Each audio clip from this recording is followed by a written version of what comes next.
Ladies and gentlemen, welcome to Chanel Jasmine, the best novel Chanel for romantic stories. Hai guys, selamat datang di channel Jasmine, channel terbaik untuk menyimak novel-novel romantis. Mohon dukung channel ini dengan subscribe, like dan share video-video yang ada di channel ini. Terima kasih.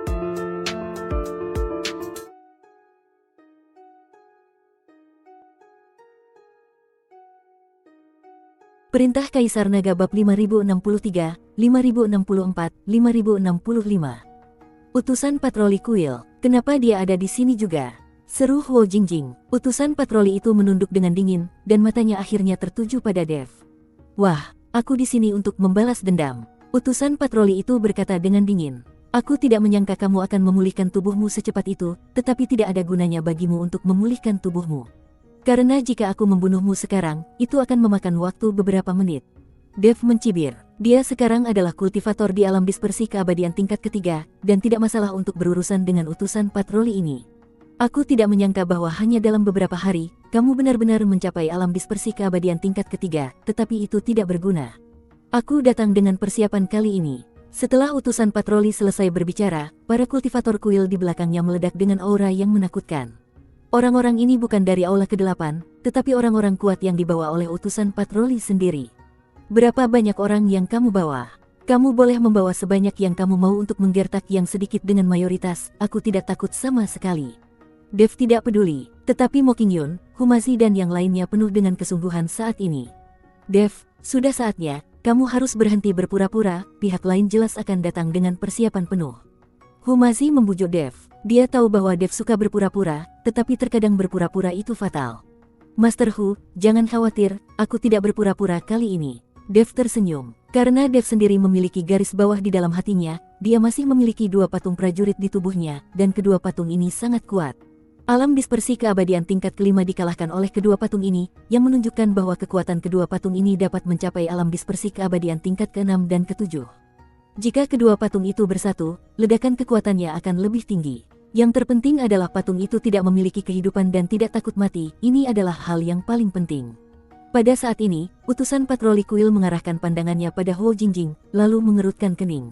Semut, berani menodai putri ras dewa, kamu pantas mati.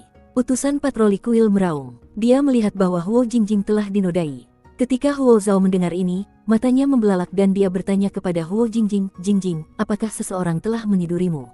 Huo Jingjing mengangguk. Ini membuat Huo Zhao marah. Di sisi lain, Tuan Muda Huo Zizi berteriak, siapa yang meniduri kakakku? Keluar dari sini, itu aku. Dev tersenyum tipis. Dev, kamu mencari kematian. Huo Zhao ingin memakan Dev hidup-hidup. Huo Jingjing bergegas keluar dan berlutut untuk memohon, ayah, Tuan utusan patroli, tolong lepaskan Dev. Itu aku yang mengajukan diri. Apa? Huo Zhao sangat marah. Jingjing, apakah kamu sudah gila? Siapa dia, dan bagaimana dia bisa layak untukmu? Mata utusan patroli itu bersinar dengan cahaya dingin, wanita ras dewa tidak boleh menikahi orang luar. Huo Jingjing, kamu melanggar hukum ras dewa dan harus dihukum berat. Dia mengangkat tangannya dan melambaikannya, dan cambuk tulang di tangannya langsung mencambuk Huo Jingjing. Huo Zhao merasa tertekan saat melihat ini, tetapi dia tidak berani menghentikannya. Hati-hati, Dev melintas di depan Huo Jingjing dalam sekejap, meninju, dan menangkis cambuk tulang. Dasar kakek tua, dia sekarang wanitaku, bukan giliranmu untuk memberinya pelajaran. Pupil mata patroli menyusut, jika kamu berani melakukannya, maka aku akan membunuhmu terlebih dahulu, dan kemudian menghukumnya. Dia memberi perintah, dan puluhan master kuil di belakangnya menyerang pada saat yang sama, dan semua jenis. Kekuatan magis membombardir Dev. Dev, Huo Jingjing menangis terseduh-seduh. Dia tidak menyangka bahwa Dev akan melindunginya begitu banyak. Dia pikir Dev hanya membutuhkannya dan tidak memiliki perasaan. Tetapi sekarang, dia menemukan bahwa dia tidak mencintai orang yang salah. Dev mencibir, menggumamkan sesuatu di mulutnya, dan tiba-tiba dua cahaya hitam keluar dari tubuhnya. Itu adalah dua prajurit kuno. Kemunculan dua patung prajurit kuno ini mengejutkan semua orang. Bunuh mereka, Dev meraung. Kedua prajurit itu menyerang seketika, secepat kilat. Dengan tebasan pedang, guntur berwarna merah darah menyapu langit, seketika mengubah seorang penguasa kuil menjadi arang. Prajurit lain menghunus pedang putih, dan api biru tua berubah menjadi seekor naga raksasa, yang melahap seorang penguasa kuil. Apa, monster macam apa ini? Huo Zhao merasa ngeri. Dia harus tahu bahwa orang-orang yang dibawa oleh utusan patroli itu sangat kuat, jauh lebih kuat daripada orang-orang di aula ke-8. Namun sekarang, dia dibunuh oleh dua prajurit yang tiba-tiba muncul oleh Dev dan tidak memiliki kekuatan untuk melawan. Wajah utusan patroli juga berubah drastis, boneka perang kuno. Tidak mungkin, bagaimana kamu bisa mengendalikannya? Dev tidak menjawab sama sekali, dia bergerak secepat kilat dan langsung menuju ke utusan patroli. Kamu mencari kematian. Utusan patroli itu berteriak dengan marah, dan cambuk tulang itu seperti pelangi, melesat ke arah Dev. Ketika Dev menghadapi cambuk tulang utusan patroli itu, cahaya dingin tiba-tiba muncul di matanya. Alih-alih mundur, dia maju dan langsung menyerbu ke arah cambuk tulang itu. Jemput kematianmu. Utusan patroli itu tertawa muram, dan cambuk tulang di tangannya tiba-tiba membesar beberapa kali lipat ukurannya, berubah menjadi seekor naga tulang yang ganas, membuka mulutnya yang berdarah dan menggigit ke arah Dev. Dev, hati-hati. Huo Jingjing menjerit, wajahnya pucat. Tepat saat naga tulang hendak melahap Dev, cahaya keemasan yang menyilaukan tiba-tiba keluar dari tubuhnya. Raungan naga bergema di langit, dan sisik naga emas muncul di sekujur tubuh Dev. Tangan kanannya berubah menjadi cakar naga dan mencengkeram tulang naga dengan ganas. Sejak Dev berubah menjadi naga emas, ia memiliki kemampuan untuk mengubah wujudnya. Krek, dengan suara gemeretak gigi yang pecah, naga tulang yang tampaknya tidak bisa dihancurkan itu benar-benar dihancurkan berkeping-keping oleh Dev. Apa? Pupil mata utusan patroli itu tiba-tiba mengecil, dan sebelum dia sempat bereaksi, Dev muncul di hadapannya seperti hantu. Orang tua, sekarang giliranku. Tinju kanan Dev memadatkan guntur emas yang mengerikan, dan dia meninju wajah utusan patroli itu. Boom! Di tengah ledakan yang mengguncang bumi, utusan patroli itu terlempar mundur, topengnya hancur, memperlihatkan wajah mengerikan yang penuh bekas luka. Ah, wajahku! Utusan patroli itu menjerit melengking dan darah menyembur keluar dari seluruh lubangnya. Pada saat yang sama, kedua patung prajurit juga memulai pembantaian. Patung prajurit hitam itu mengayunkan pedang raksasa di tangannya, dan guntur berwarna merah darah berubah menjadi jaring listrik di langit, langsung menutupi lebih dari selusin penguasa kuil. Ah! Teriakan terdengar silih berganti, dan para penguasa kuil itu menggeliat liar dalam jaring listrik, lalu berubah menjadi arang dalam sekejap mata. Patung prajurit putih itu bahkan lebih menakutkan. Setiap kali mengayunkan pedang panjang di tangannya, ia akan memunculkan lautan api biru. Kemanapun ia lewat, bahkan ruang pun terbakar dan terdistorsi. Monster macam apa ini? Seorang penguasa kuil mundur ketakutan, tetapi ditebas menjadi dua oleh prajurit putih itu dengan satu pukulan. Tubuhnya terbakar menjadi abu oleh api biru tua. Bahkan sebelum menyentuh tanah, bentuk formasi, cepat bentuk formasi, teriak seorang master dari kuil. Akan tetapi, sebelum mereka dapat menyelesaikan formasi tersebut, prajurit hitam itu tiba-tiba meraung ke langit dan membanting pedang raksasa di tangannya ke tanah. Boom! Bumi bergetar hebat, guntur berwarna merah darah yang tak terhitung jumlahnya menyembur keluar dari tanah, seketika menghancurkan puluhan kepala kuil hingga berkeping-keping. Ini terlalu kuat. Humazi begitu tercengang hingga dia bahkan lupa mengaktifkan jimat di tangannya. Mata indah Huo Jingjing berbinar saat dia bergumam, Dev benar-benar bisa mengendalikan boneka perang yang begitu kuat. Suan Lu tampak serius, aku khawatir kedua prajurit ini memiliki asal-usul yang luar biasa. Hanya Mo Qingyun yang tahu asal-usul kedua prajurit kuno itu, jadi itu tidak mengejutkan. Puluhan ribu tahun yang lalu, sebuah sekte yang mampu membuka dunia di alam surgawi meninggalkan dua prajurit pelindung, jadi pastilah sekte itu sangat kuat. Di tengah medan perang, pertempuran antara Dev dan utusan patroli telah memasuki tahap sengit.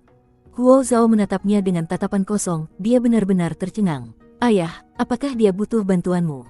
Tuan Huo bertanya kepada Huo Zhao dengan suara rendah. Bantu ibumu. Tidakkah kamu lihat bahwa utusan patroli ingin membunuh kakakmu? Mungkin Dev bisa membunuhnya, dan kakakmu akan terselamatkan. Huo Zhao melotot ke arah Huo Zizi dan berkata, Ayah, apakah menurutmu kakakku benar-benar membiarkan Dev melakukannya? Tanya Huo Zizi. Huo Zhao terdiam, lalu mengangguk, sepertinya itu benar. Jadi, sekarang Dev adalah saudara iparku. Jalan pikiran Huo Zizi menjadi membingungkan. Diam. Huo Zhao melotot ke arah putranya dan menyuruhnya berhenti bicara. Dia bahkan tidak tahu seperti apa rasanya, dan dia telah menjadi saudara iparnya. Jika Dev benar-benar memaksakan diri untuk tidur dengan putrinya, Huo Zhao akan membalas dendam bahkan dengan mengorbankan nyawanya. Tetapi jika putrinya benar-benar setuju, dan keduanya bersedia, Huo Zhao akan benar-benar merasa itu agak rumit. Sementara Huo Zhao tenggelam dalam lamunannya, pertempuran terus berlanjut. Bajingan kecil, aku ingin kamu mati. Utusan patroli itu menjadi gila. Dia menggigit lidahnya dan memuntahkan seteguk darah. Cambuk tulang itu langsung berubah menjadi naga darah sepanjang 100 kaki. Naga darah menelan langit. Naga darah itu meraung dan menyerbu ke arah Dev. Kemanapun ia lewat, bahkan udara pun terkikis dengan suara mendesis. Swoosh! Dev mencibir, kekuatan spiritual dalam tubuhnya melonjak liar, dan pedang pembunuh naga muncul di tangannya, klang, klang, klang.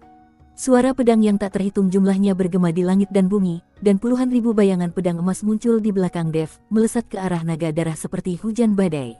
Boom, boom, boom. Di tengah ledakan yang memekakkan telinga itu, jantung naga darah itu tertusuk ribuan pedang, mengeluarkan suara melengking, dan akhirnya meledak menjadi kabut darah dengan keras.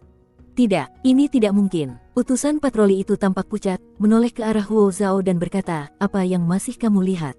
Mengapa kamu tidak segera membantuku? Perkataan utusan patroli itu membuat tubuh Huo Zhao sedikit gemetar. Tuan, kamu tidak sebanding dengan Dev. Jika aku maju untuk membantu, bukankah aku hanya akan menjadi umpan meriam? Kata Huo Zhao, beraninya kamu bicara seperti itu padaku. Aku perintahkan kamu untuk menghentikan Dev sekarang juga. Setelah utusan patroli selesai berbicara, dia berbalik dan hendak melarikan diri. Mau pergi, mata Dev dipenuhi dengan niat membunuh, dan dia muncul di belakang utusan patroli itu dalam sekejap. Dia mengayunkan pedang, pembunuh naga di tangan kanannya dan langsung menembus dadanya. Engah, darah berceceran, dan utusan patroli itu menatap pedang pembunuh naga yang menonjol dari dadanya, matanya penuh ketidakpercayaan. Kamu berani membunuh kuil. Ini tidak bisa dipercaya. Dev mendengus dingin dan mengayunkan pedang pembunuh naga. Sikat, tubuh utusan patroli itu terbelah menjadi dua bagian, dan baik tubuh maupun jiwanya hancur. Pada saat yang sama, kedua prajurit itu membunuh beberapa penguasa kuil terakhir, dan seluruh medan perang menjadi sunyi dalam sekejap. Gluk, Huo Zhao menelan ludah, kakinya gemetar tak terkendali. Huo Shizi di belakangnya bahkan lebih menderita, selangkangannya sudah basah, dan ketika dia melihat tatapan Dev, dia berlutut, kakak ipar, ampuni aku. Aku tidak akan berani melakukannya lagi. Melihat kejadian ini, Huo Jingjing pun segera berlari ke arah Dev, menarik lengannya dan memohon, Dev, demi aku, tolong ampuni ayah dan saudaraku. Dev menatap Huo Jingjing, lalu menatap Huo Zhao yang tampak pucat, lalu berkata dengan tenang, ayah mertua, bisakah kita bicara baik-baik sekarang? Tubuh Huo Zhao gemetar, lalu dengan cepat memaksakan senyum yang lebih buruk daripada menangis, sayangku, menantu laki-lakiku, kita ini keluarga, tidak ada yang tidak bisa kita bicarakan. Dev mengangkat bibirnya sedikit, dan dua prajurit kuno berubah menjadi cahaya hitam dan memasuki tubuh Dev.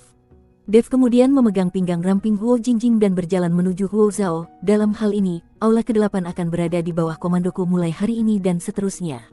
Apakah ayah mertua setuju? Huo Zhao tidak berani menolak, dan mengangguk berulang kali, aku tidak keberatan. Sama sekali tidak keberatan. Menantu laki-lakiku sangat kuat, sudah sepantasnya aku menyerahkan Aula ke-8. Humazi dan yang lainnya tidak dapat menahan tawa ketika mereka melihat ini. Siapa yang mengira bahwa Huo Zhao, yang begitu agresif dan siap membunuh Dev beberapa waktu lalu, kini gemetar seperti burung puyuh. Bagaimana dengan kesombongan para dewa? Bagaimana dengan aturan para dewa yang lebih memilih mati daripada menyerah? Sejujurnya, ras dewa hanyalah ras yang mengaku dirinya sendiri sebagai dewa. Orang-orang ini sebenarnya juga manusia, dengan emosi dan keinginan manusia. Mereka bahkan takut mati. Bersambung.